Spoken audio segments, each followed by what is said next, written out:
నమస్తే, welcome to yo-yo TV. ప్రస్తుతం మనం నిమ్స్ హాస్పిటల్లో అయితే ఉన్నాం. ఇక్కడ నిమ్స్ మెడికల్ కాలేజ్లో అయితే గత 3 రోజులుగా వాళ్ళైతే ధర్నా అయితే చేస్తున్నారు. అయితే కోల్కతాలో జరిగిన ఆర్జీకర్ మెడికల్ కాలేజ్లో జరిగిన ఒక డాక్టర్ ఏదైతే జూనియర్ డాక్టర్ మీద జరిగిన అఘాయిత్యం మీద కూడా మాకు న్యాయం జరగాలి, అయితే దానికి సంబంధించిన నిందితుడిని ఉరిశిక్ష వేయాలి, దీన్ని ఇంకా పొడిగించకుండా దాన్ని తక్షణమే శిక్ష పెట్టాలని చెప్పి వాళ్ళు ప్రధానంగా డిమాండ్ చేస్తున్నారు. గత 3 రోజుల నుండి కూడా వాళ్ళు ధర్నాలు చేస్తున్నారు.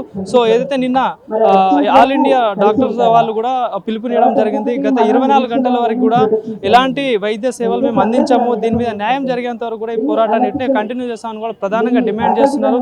సో ఇది చూసుకుంటే ఆ నిందితుడు ఎవరైతే ఉన్నారో అయితే కోల్కతా గవర్నమెంట్ దీని మీద సీరియస్ యాక్షన్ తీసుకొని డెఫినెట్గా దీనికి సంబంధించిన శిక్ష విధించాలంటూ కూడా ప్రధానంగా డిమాండ్ చేస్తున్నారు. అయితే ఇలాంటి అఘాయిత్యాలు మళ్ళీ జరగకుండా దీన్ని ఇక్కడికే స్టాప్ చేయాలని కూడా ప్రధానంగా డిమాండ్ చేస్తున్నారు. సో ఈరోజు నిమ్స్ కాలేజ్లో కూడా చూసుకోవచ్చు, గత 3 రోజులుగా వాళ్ళు ధర్నా చేపట్టి కూడా ఏదైతే డ్యూటీలో ఉన్న డాక్టర్స్ కానీ, జూనియర్ డాక్టర్స్ కానీ, స్టూడెంట్స్ కానీ ఇలా అన్ని సంఘాలు సంస్థలు కూడా డిమాండ్ చేస్తూ దీనిపై కఠినంగా శిక్ష తీసుకోవాలి. ఎవరైతే దీనికి సంబంధించిన నిందితుడు అయితే ఉన్నారో వారికి ఉరి శిక్ష వేసి వారిని శిక్షించాలని కూడా ప్రధానంగా డిమాండ్ చేస్తున్న పరిస్థితి కనిపిస్తూ ఉంది. సో ఈరోజు నిమ్స్ కాలేజ్లో కూడా హాస్పిటల్ సంబంధించిన యాజమాన్యం మొత్తం కూడా స్ట్రైక్ చేస్తున్నారు. అయితే దీనికి సంబంధించిన వైద్య సేవలు కూడా అదే ఓపీ ఎవరైనా వచ్చిన వాళ్ళని కూడా అలాంటి ఏవి చేయకుండా ఓన్లీ ఎమర్జెన్సీ వార్డు ఒకటే నడిపిస్తామని కూడా ప్రధానంగా డిమాండ్ చేస్తూ కూడా ఈరోజు ర్యాలీ కూడా నిర్వహించారు. ఏది చూసుకుంటే ఇక్కడ నిమ్స్ హాస్పిటల్ నుండి అటు మాసప్ ట్యాంక్ ఫ్లైఓవర్ కూడా వాళ్ళు ధర్నా చేయడం అయితే స్టార్ట్ చేస్తారు. మరి కొద్దిసేపట్లో ధర్నా కూడా స్టార్ట్ అవబోతుంది.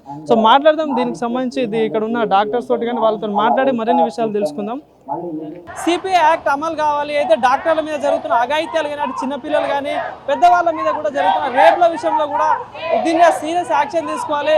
ఎందుకంటే మేము సేవ్ చేసే డాక్టర్స్కే సేఫ్టీ లేకుండా పోతుందని కూడా ప్రధానంగా డిమాండ్ చేస్తున్నారు. సో మనం మాట్లాడదాం మరి వాళ్ళతోటి. మనతో పాటు ఉన్నారు. అన్న, ఏదైతే జరుగుతుందో గత 3 రోజులుగా మీరు ధర్నా చేపడుతున్నారు, కానీ ఇన్సిడెంట్ జరిగి 10-15 రోజులు అవుతుంది, ఇంకా దీని మీద ఎలాంటి సీరియస్ యాక్షన్ తీసుకోలేదు. సో ఏం చెప్తారు అసలు? సిబిఐ అయితే ఇన్వెస్టిగేషన్ స్టార్ట్ చేసింది. మేము దానిలో అయితే దానిపై ఏమైతే కామెంట్స్ చేయదలుచుకోలేదు, ఎందుకంటే అది గవర్నమెంట్ సంబంధించింది కాబట్టి. మనమైతే డిమాండ్ చేసేది అంటే మన మెయిన్ డిమాండ్ అయితే అమ్మాయి జస్టిస్ అనేది తొందరగా కావాలని. ఇప్పుడైతే సిబిఐ జరుగుతున్న ఇన్వెస్టిగేషన్ పైన మేము ఇట్లాంటి కామెంట్ చేయదలుచుకోలేదు. ఇంకోటి, మాకు సెంట్రల్ ప్రొటెక్షన్ యాక్ట్ అనేది వెంటనే అమలు చేయాలని కోరుకుంటున్నాము. 3 వారం రోజులైనా చేస్తున్నారు, కానీ అసలు సెంట్రల్ గవర్నమెంట్ గారి గురించి స్టేట్ గవర్నమెంట్ నిమ్మకి నీరెత్తిన ఉన్నారు. కనీసం మీడియా ముందుకొచ్చి డాక్టర్లకు మీకు మద్దతు ఇస్తున్నాము, మీకు జరిగేది అన్యాయము, మేము ఇంకా ఫ్యూచర్లో ఇలాంటి కాకుండా మేము చూసుకుంటామని ఒక మాట కూడా చెప్పట్లేదు. మన రాష్ట్ర సీఎం అయితే కానీ, సెంట్రల్ గవర్నమెంట్లో పిఎం అయితే కానీ, వేరే రాష్ట్రాలకు సంబంధించిన వాళ్ళు ఎవరైనా కానీ ఎవ్వరు ముందుకు రావట్లేదు. ఇదేమన్నా రాష్ట్ర ఇన్సిడెంట్ కాదు, హైడ్రా ఇన్సిడెంట్ కాదని చులకనగా చూస్తున్నారా? లేకపోతే మనకు పార్లమెంట్లో జరిగే అమితాబ్ బచ్చన్ పేరు పైన మనకు జరిగేది సంఘటన కాదనుకుంటున్నారా? ఇది వాళ్ళ ప్రాబ్లం కాదనుకుంటున్నారు. వేరే ఇష్యూస్ మీద పొలిటీషియన్స్ కానీ వాళ్ళందరూ రెస్పాండ్ అవుతారు, కానీ ఈ ఇష్యూ మీద ఎలాంటి పొలిటీషియన్స్ కూడా రెస్పాండ్ అవ్వట్లేదు. సో ఏమై ఉండొచ్చు అనుకుంటున్నారు? ఇది వాళ్ళ బాధ్యత. మా పాపులేషన్ ఓన్లీ less than 1% ఉంది. మమ్మల్ని వాళ్ళ సొసైటీలో ఒక భాగంలో వాళ్ళు చూడట్లేదు. సో ఈ నిరసన తెలిపేది అందుకే.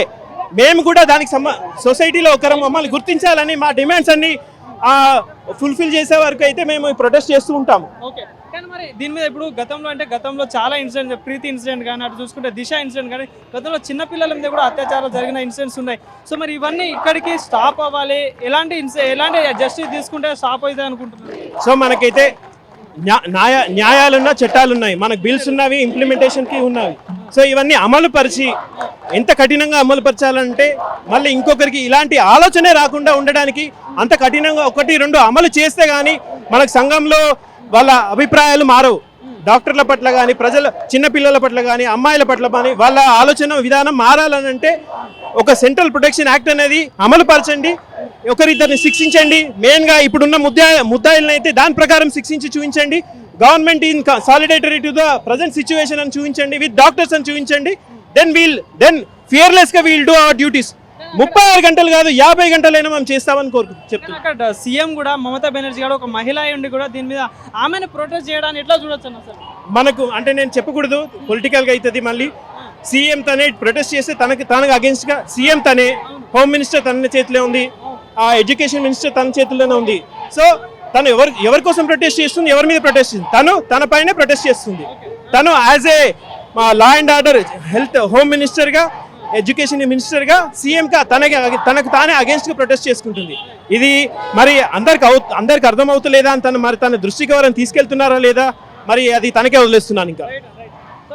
సో చూసారు కదా, అయితే దీని మీద సంబంధించిన సిపిఐ యాక్ట్ అనేది కంపల్సరీ అమలు చేసి ఇది గతంలో ఇంకా ముందు ఫ్యూచర్లో కూడా ఇట్లాంటి జరగొద్దని కూడా ప్రధానంగా డిమాండ్ చేస్తున్నారు. అయితే దీనికి సంబంధించిన నిందితుడిని కఠినంగా శిక్షించి ఉరి తీయాలని కూడా ప్రధానంగా డిమాండ్ చేస్తున్నారు. గత 3 రోజులుగా నిమ్స్ హాస్పిటల్లో కూడా ఈ దీక్ష ధర్నా అయితే కంటిన్యూ చేస్తున్నారు.